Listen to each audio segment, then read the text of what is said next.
Fala, gente boa, sejam todos bem-vindos ao Ed Nerd. O meu nome é Ed e hoje eu vou trazer pra vocês o final da saga Pânico na Floresta com os filmes 5 e 6. Ei! Parem aí mesmo! Não, tchê. Roda a vinheta!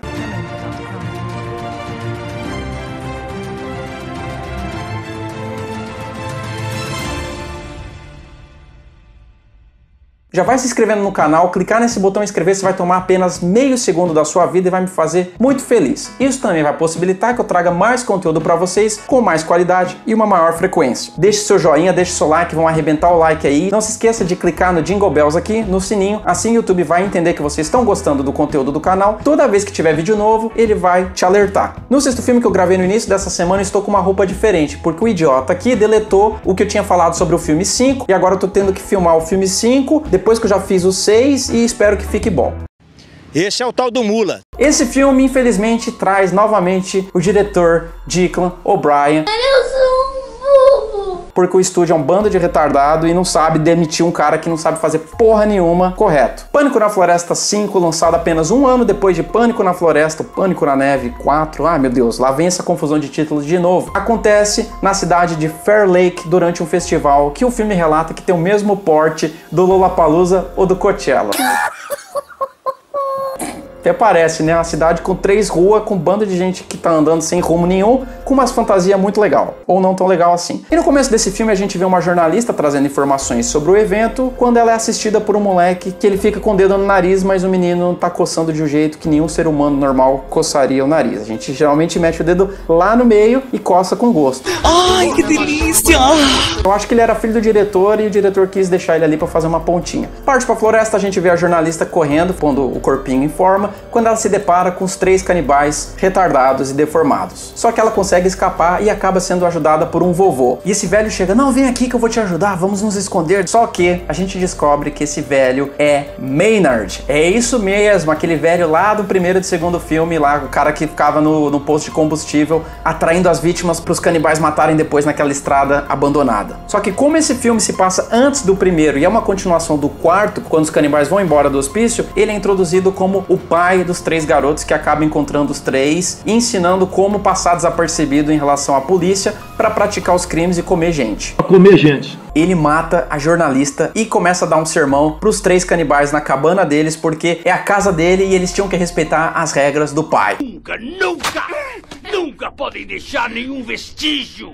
Eu faço isso há 30 anos e nunca precisei me mudar. O que não faz sentido nenhum. Pera aí, os 3 canibais, eles são caçadores experientes, eles saem lá do hospício, tendo matado um monte de gente antes disso, eles encontram o pai deles no meio do caminho, assim, eles reconhecem que aquele cara é pai deles, eles respeitam a autoridade do velho e não fazem nada. É Pânico na Floresta. E a gente conhece mais um grupo de jovens babacas que só fazem sexo e fumam maconha, e eles estão indo pro Festival do Homem da Montanha, aquele festival Lollapalooza Style que se passaria na cidade de Fair Lake. Gente, não vale nem a pena trazer o nome de todos os personagens, eles são tão dispensáveis quanto todo outro grupo de jovens que já apareceu nessa franquia. E no meio da estrada eles quase atropelam o Maynard. O velho acaba esfaqueando um deles e eles fazem uma coisa muito sensata, que é se reunir e começar a chutar um cara que supostamente eles tinham acabado de atropelar. Só que o velho tava tramando para aqueles jovens, ele queria que realmente que eles batessem o carro para os outros canibais chegarem e matarem a galera toda. Só que quem chega é a polícia, acaba prendendo todo mundo, os jovens estão com um pacotão de maconha desse tamanho e o velho também vai em cana e os 3 canibais ficam assistindo sem fazer nada. A xerife ainda deixa um policial ali para não mexer na cena do crime, que é morto pelos 3 canibais numa cena simplesmente patética, onde ele fica olhando para uns caras com arco e flecha, com a mão na arma e nem para sacar e dar um tiro no meio do peito de algum deles.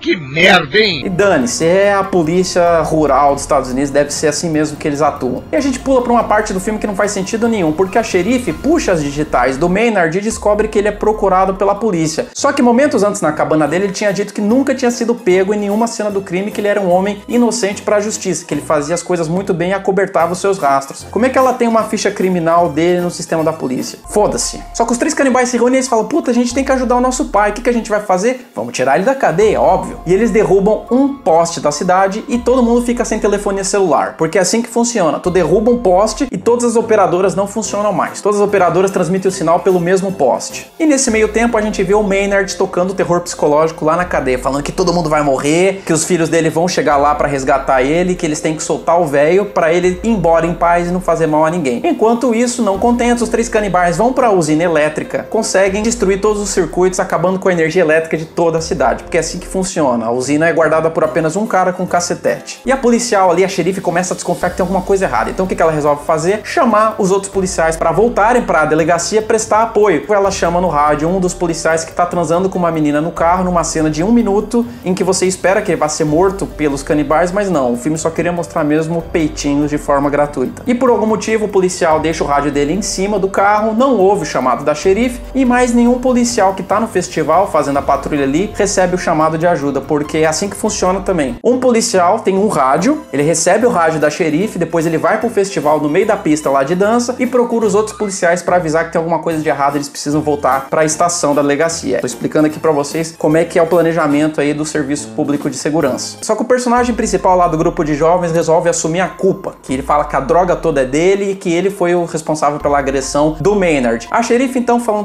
que precisava de espaço na delegacia, resolve soltar os outros amigos dele, que vão para uma pousada no final daquela rua da cidade de 2 ruas. Enquanto isso, a gente vê o Maynard de novo tocando terror psicológico num diálogo repetitivo do cacete que ninguém aguenta mais, e o filme só fica nisso, diálogo na delegacia enquanto coisas estranhas acontecem. A gente vê um dos amigos no quarto da pousada brincando com uma faca que a gente não sabe de onde veio. Ele, numa cena patética, joga a faca lá no cenário para ter o desenrolar da cena que vem a seguir. E a gente vê uma cena de sexo caliente entre a Lita e o seu namorado. E aí o que acontece? Os canibais vão na pousada e pegam o namorado da menina. Eles simplesmente vão lá na pousada e pegam as pessoas aleatoriamente para matar e comer, é assim que funciona, e esmagam as duas pernas dele com uma marreta, numa cena que essa sim é bem feita e realmente dá dor nas minhas pernas toda vez que eu assisto.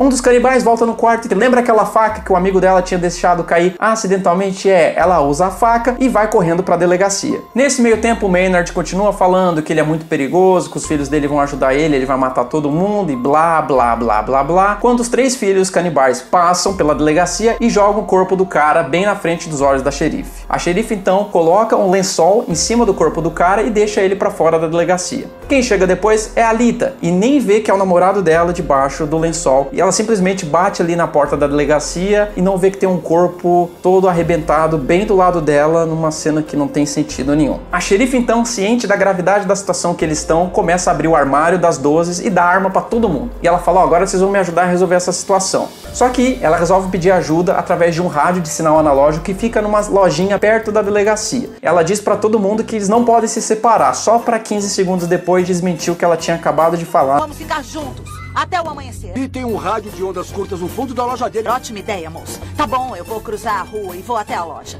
Cara, os roteiros, o diálogo desses filmes não tem sentido nenhum. Tu fala um negócio 10 segundos depois, na mesma cena, sem qualquer tipo de quebra de continuidade, tu desmente aquilo que tu acabou de falar. É assim que esses filmes dessa saga desgranhenta funcionam. Ela consegue ligar pro analista da polícia regional, diz que tá rolando o maior estresse ali, tá todo mundo matando todo mundo, e o cara não acredita nela no primeiro momento, porque ele fuma maconha, ele não tá prestando muita atenção no que ela tá falando, e ele pensa que é um trote por causa do festival que tá acontecendo na região. Só que, pô, tu não pede um número de identificação do policial que tá te ligando só pra confirmar no registro, no banco de dados da polícia? E nesse meio tempo também, os 2 amigos resolvem sair da delegacia pra procurar a namorada do principal ali, do loirinho principal, que também não vale nem a pena citar o nome dele. E eles acham a menina morta no meio da cidade pelos canibais. E os canibais vão pra cima deles, só que os caras estão com 2 12 e os canibais estão tudo a pé sem arma. O que eles fazem? Eles simplesmente perseguem os canibais com a 12 e não atiram por algum motivo. É porque eu acho que era meio desonroso, assim, atirar pelas costas, sabe? Os 2 caras são capturados e eles são presos numa armadilha que deve ter demorado pelo menos umas 3 horas para os canibais terem arrumado, e não faz sentido nenhum, porque esse filme não tem uma dimensão de tempo e espaço. A noite nunca acaba, assim, é como se fossem 2 noites em uma, entendeu? E o Maynard começa a falar ali pra Lita que se ela soltar ele vai embora com os filhos dele em paz, não vai fazer mal nenhum pra eles. O que a Poia faz? Ela liberta o Maynard. E o que acontece? Ele fura os 2 olhos dela, literalmente. A Lita sai andando dali sem rumo, sem saber pra onde tá indo, e os 3 canibais conseguem render a xerife e a matam. E depois de muito blá blá blá, um monte de mortes que não fazem sentido nenhum, os 3 canibais e o Maynard param no meio da estrada, pegam a Lita e levam ela pra um lugar que a gente não sabe onde é. Bem-vinda, Rita. A gente não sabe quanto que esse filme fez porque ele foi lançado de novo para home video, mas o que a gente sabe que foi o suficiente para garantir uma sequência e a parte final dessa saga que eu não aguento mais assistir esses filmes. O ator que faz o Maynard não é o mesmo ator dos 2 primeiros filmes da franquia, que já havia falecido, então eles contrataram o Doug Bradley. É, o mesmo cara que vive o Pinhead nos filmes de Hellraiser, cara. Por que que ele aceitou participar dessa porcaria aqui? Pô, realmente ele devia estar com problema com a Receita Federal, precisava pagar algum tipo de dívida, porque, meu, ele tá simplesmente pavoroso nesse papel, cara. É tão caricato, é muito ruim. E na minha opinião, esse é o pior filme da franquia, tanto em maquiagem, efeitos especiais, como história. Realmente é um filme que não precisava ter existido, não acontece nada, é 1h30 de pura tortura. Pânico na Floresta 6, Floresta do Mal 6, Pânico na Floresta, o Último Resort. Chega! Teve seu lançamento em outubro de 2014, direto para home video e nas plataformas de streaming. E Deus ouviu as nossas preces e o estúdio demitiu o Declan O'Brien. E contratou no lugar um diretor búlgaro chamado Valery Milev. De me leve pra longe dessa saga. Eu tenho um probleminha. E nesse filme a gente vê pela primeira vez o resort chamado Hot Springs, no meio da floresta de Virgínia. É um resort bem antigo que serve como colônia de férias para a terceira idade, onde elas vão lá, elas jogam bingo. Só que tem uma veinha lá que ela é muito da safada e ela começa a dar em cima do dono do resort, chamado Jackson. Só que o Jackson, ele fica muito puto com aquele tipo de cantada vinda daquela senhora. E no dia de ir embora, essa senhora resolve dar aquele trato no visual. Passa a maquiagem, põe as melhores roupas, o vestido mais apertadinho, porque ela sabe que aquele dia é a última chance dela satisfazer os seus sonhos eróticos com o Jackson. Só que o Jackson não aparece no quarto dela. Então ela decide arrumar as malas e ir embora do resort.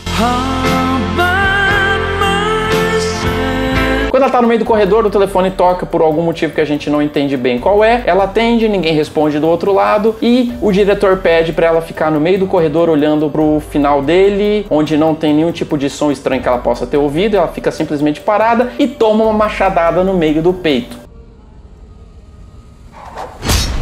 A gente conhece o personagem principal desse filme, que é o Danny. Ele é um ex-investidor da Bolsa de Valores de Nova York, que depois da crise perde o seu dinheiro e o dinheiro dos seus amigos e decide se matar. Só que ele fracassa na sua tentativa de suicídio e é quando ele recebe a mensagem do Jackson e da Sally, que são seus parentes distantes, já que ele era adotado e não conhecia a sua verdadeira família. Nessa mensagem é informado que ele herdou um grande resort no meio da floresta de West Virginia, então ele reúne os seus amigos e parte para lá para conhecer o lugar. Chegando lá, ele conhece a Sally e o Jackson, e a Sally, por algum motivo que a gente não sabe ainda qual é, começa a nutrir um tipo de interesse romântico por ele. Só que ele está acompanhado de sua namorada, chamada Tony. E a Tony percebe que a Sally tá ficando bem assanhadinha pro lado do Danny e começa a puxar ele de um lado, e a Sally começa a puxar ele do outro, e a gente não entende muito bem o que tá acontecendo. Sua piranha. E aí vem o plot twist do filme. A gente descobre que o trio de canibais que a gente viu no primeiro, quarto e quinto filme estão morando no resort e eles são parentes do Jackson e da Sally. Meu Deus, significa que o Danny também é parente dele. Exatamente. O Danny é parente, tá toda a família reunida agora. E os três estão com sangue no olho, porque o Danny trouxe um monte de amigo pra eles matarem e comerem. Não necessariamente nessa ordem. Amor? Fiquei distraído, esqueci que descarga. Foi mal. Estraguei? Só que o Jackson chega pros três e fala, ó, vocês têm que sossegar, a gente tem que convencer o Danny a entrar pra nossa família e depois vocês se divertem com os caras. E depois corta pra um casal, amigos do Danny, indo na cidade comprar alguma cerveja, o casal descobre que na região várias pessoas desapareceram. Desapareceu todo mundo. Cachorro, gato, a minha sogra. Te amo, sogra, beijo. Até o Zac Efron desapareceu. Quando o policial chega pra eles e pergunta se eles viram aquela vovozinha que sumiu do começo do filme. Eles dizem que nunca viram aquela mulher e o policial diz uma frase bem curiosa no final daquele diálogo. O que será que aconteceu com ela? Não sei.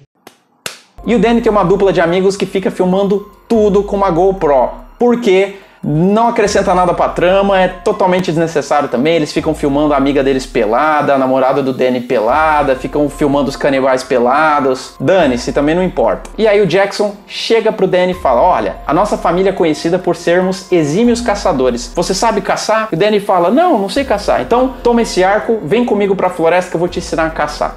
Bem louco! E aí o Danny, aquele bostola, mata um cervo, adicionando mais uma cagada que ele faz na vida dele. Puta que pariu, que filha da puta. A namorada do Danny começa a ficar preocupada com ele, que ele tá no meio da floresta, manda o amigo dele lá no meio da floresta buscar o Danny, que não faz sentido nenhum, uma floresta gigantesca. O cara vai lá buscar o Danny. Ele vai, só que ele acaba dando de cara com um dos canibais comendo o servo que o Danny tinha matado. E aí ele fica doidão, sai correndo, morrendo de medo e tromba no Danny. Os dois caem, o Danny é ferido por um arame farpado. Voltando pro resort, o Danny está na cama enquanto a Sally cuida dele. E por que a namorada do Danny não estava cuidando dele na cama, sendo que ela tinha mandado um dos amigos procurar pelo Danny? Esquece essa merda aí, porra. E a Sally, ela começa a ir pra cima do Danny, fazendo uma vozinha sensual. Hoje você tá um cara. Só que a Tony chega na situação e fala: sai daqui, sua Kenga, eu vou cuidar do meu homem. Então, com as duas pernas ferradas, os dois transam. E por algum motivo ela tira a calça dele e depois ele põe a calça de volta e continua a transar com ela. Enquanto a Sally assiste os dois e começa a se tocar lá nos Países Baixos. Puta que... Gente, essa Sally nesse filme parece uma coelha. Ela toda hora quer transar. Ela fala com uma voz de transona. Eu preciso transar. Ai, canibais, venham aqui, eu preciso transar. Ai, estou vendo Game of Thrones, preciso transar. É toda a hora, enche o saco. O que é estranho, porque fica explícito no filme que ela transava com o Jackson, o próprio irmão dela. E aí a gente vê o casal de amigos do Danny roubando o próprio amigo. Eles colocam umas porcelanas, uns bonecos de porcelana dentro da bolsa, porque eles se acham no direito de fazer isso, já que ele, na época de bolsa de valores, tinha perdido todo o dinheiro deles. Só que aí eles acham um quarto secreto. E esse quarto secreto dá numa câmara que tem uma cadeira onde as pessoas fazem sexo e são assistidas por outras. E o que o casal resolve fazer? Sexo! E quem que aparece mais uma vez na cena? A Sally começa a observá-los e tocar novamente nos seus Países Baixos. Só que o trio de canibais não se aguenta, não ouve o que o Jackson falou e resolve entrar na situação e matar os dois. Só que a Sally chega e fala: não mata ele não, eu vou pegar o menino e vou cuidar dele lá no meu quarto. E vocês imaginam o que ela vai fazer com o menino? É isso mesmo, o moleque tá com traumatismo craniano, o cérebro tá quase escapando da testa dele, mas mesmo assim ela não se importa, ela quer satisfazer as suas necessidades fisiológicas de mulher. Sexo! Só que o Jackson entra na cena e fala: Sally, segura a bacurinha aí que você tem que se preservar pro Danny. Então, o que ela faz? Ela mata o garoto com uma almofada enquanto ela tem um mini orgasmo. E aí, a Sally e o Jackson pegam o Danny, levam ele pra floresta e dizem que agora ele vai conhecer as verdadeiras origens da família dele. E lá, no meio da floresta, o Danny descobre que tem uma espécie de vila, onde todos os parentes retardados dele vivem. É basicamente o Instituto Xavier dos retardados. Tem todo mundo, tem o cara cego que enxerga, tem a retardada que não vai ao dentista, tem o deformado, tem os açougueiros. E aí, o Jackson dá uma vodka Natasha pro Danny, o Danny bebe, fica doidão e desorientado e transa com a própria parente. Ele transa com a Sally, enquanto um dos seus amigos é capturado pelos canibais e eles fazem o churrasquinho dele. No dia seguinte, a namorada Tony acorda e percebe que o Danny não dormiu em casa. E que raio de namorada é essa que dorme, sendo que o namorado tá no meio da floresta e eles não são daquela região e... Meu Deus. Segue o jogo, o Danny aparece muito desorientado numa cena simplesmente patética, onde a atuação dele é nível de museu de cera. E... dançando... Ei, porcaria! E ela ainda percebe os arranhões no pescoço dele e pergunta: nossa, que arranhões são esses, Danny? E ele fala: eu não sei, e dorme no sofá. Enquanto ele tá tirando a soneca da tarde, os três amigos restantes são perseguidos pelos canibais e aí eles entendem a baita da enrascada em que eles se meteram. O primeiro deles é um amigo gordinho que é simplesmente um puta de um babaca e os três canibais pegam ele e colocam a mangueira no rabo dele. E a gente consegue ver até as costuras daquela barriga prótese que a produção colocou nele. Eles não souberam nem disfarçar o tom de pele. E aí o outro moleque também morre e só sobra a Tony. E a Tony ainda quer resgatar o Danny porque ela acha que tem um pouco de esperança dentro dele, que ela vai conseguir colocar ele no carro e eles vão embora daquele lugar. Só que o Danny, ele já tá convencido pela família que ele quer ficar ali, que ele vai herdar aquilo e vai dar seguimento à família fazendo sexo frenético com a Sally. E a gente descobre que aquele lugar foi dominado por 3 famílias no passado e que para eles purificarem o sangue, eles tinham que ter relações sexuais entre si e não podiam ter filhos com forasteiros. E é por isso que nasce aquele bando de retardado feio pra cacete. Tá, mas é aquela história que as pessoas tinham sido contaminadas pela água do rio lá do segundo filme, eles trabalhavam na fábrica, onde que isso se encaixa nessa história? Cara, isso aqui é Pânico na Floresta, que não é a teoria do tudo, é simplesmente assiste e dane-se. E aí a Toni pega uma escopeta na casa e vai pra cima da Sally. E aí começa o duelo final dessa franquia. Sally safadinha contra Toni apoia. E a Toni leva a melhor, consegue dar 2 tiros na Sally e afunda a cara dela em água fervente. E o Danny, como quem não quer nada, chega lá e fala: por que você fez isso com a menina? Pô, a menina é mó de boa aí, a gente fez um sexo gostoso na noite passada. E aí a Toni começa a chorar, que ela é apaixonada pelo Danny, quer levar ele de volta pra sanidade. E ele fala que ali é o lugar dele, com a família dele, que ele vai dar continuidade à linhagem e pra ela ir embora de lá, que ele vai dar uma chance pra ela escapar. Só pra 10 segundos depois desmentir o que ele tinha acabado de falar. Ela ainda consegue matar o Jackson com uma chave, só que é tarde demais. Os 3 canibais aparecem e a matam. É família. Algum tempo depois, aquele resort é reinaugurado e o lugar está bombando sob a administração do Danny. E o Danny é um baita do anfitrião, trata todo mundo bem, todo mundo ali tá comendo a base de uma dieta proteica. Só que ele tem uma coisa mais importante na vida dele. Ele leva a Sally pra câmara do sexo enquanto eles são assistidos pelos 3 canibais retardados e tenta fazer um filho na mulher de qualquer jeito. Encerrando assim a franquia Pânico na Floresta do pior jeito possível. E é isso aí, pessoal. A gente não sabe como esse filme foi em home video, porque no mesmo mês que ele foi lançado, a corte na Irlanda pediu para suspender a exibição desse filme em todas as plataformas em que ele estava disponível. Por quê? Porque os retardados, naquela cena onde aparecem as pessoas desaparecidas, eles usaram a foto de uma pessoa que desapareceu na Irlanda de verdade. E aí o estúdio teve que intervir e retirar todas as cópias de circulação, só para um ano depois lançar o filme novamente. E a gente pode avaliar o quão bom o filme da franquia é em relação ao número de cenas de sexo que tem nele. No primeiro filme a gente não teve uma cena de sexo, então o filme, ó, nota 10. No segundo filme a gente teve uma cena de sexo, o filme ainda continua sendo bom. No terceiro filme a gente teve uma cena de sexo, mas esse filme é uma bosta, então a minha teoria não se aplica. No quarto filme a gente teve 3 cenas de sexo, então a gente teve um filme bosta mole. No quinto filme a gente teve 3 cenas de sexo, então bosta mole de novo. E no sexto filme a gente teve 7 fucking cenas de sexo. Esse filme poderia ser muito bem chamado de Pornô no Resort Abandonado com uma pitada de canibalismo. Então, o que tem de bom nesse filme? Os créditos são muito bons. A fonte que eles usam lá, Times New Roman, é muito bem feito. E é isso aí, pessoal. Esse é o fim dessa saga de 6 filmes, onde a partir do segundo é muito difícil de assistir. Ah, pegadinha! O estúdio já confirmou o 7º filme da saga, que tem lançamento previsto para 2020. E se vocês quiserem que eu traga detalhes desse filme, vocês comentem aqui, deixem seu like, que aí eu faço um vídeo especial falando sobre o que vai acontecer nesse filme, que é muito esperado por todo mundo. E já que a gente terminou essa saga, eu vou deixar aberto lá no Instagram uma enquete sobre a próxima saga do canal. Lembrando que a gente ainda tá com 2 sagas em andamento. Harry Potter, que eu recomendo que vocês assistam, vou deixar link na descrição do vídeo, e Todo Mundo em Pânico. E lá no Instagram vocês podem votar na saga que vocês mais querem ver no futuro, que eu vou fazer e vou trazer especialmente para vocês. Compartilhe esse vídeo com a família, com os amigos, com todo mundo que gosta dessa porcaria, inclusive eu. Deixe o seu like nesse vídeo, por favor, isso vai ajudar muito a eu entender se vocês estão gostando desse tipo de conteúdo ou não. Não se esqueça de se inscrever, pelo amor de Deus, só vai demorar meio segundo da vida de vocês. E não se esqueça de clicar no Jingle Bells, no sininho aqui, e o YouTube vai entender que vocês querem receber notificação toda vez que eu lançar um vídeo novo no canal. Eu vejo vocês no próximo vídeo e valeu!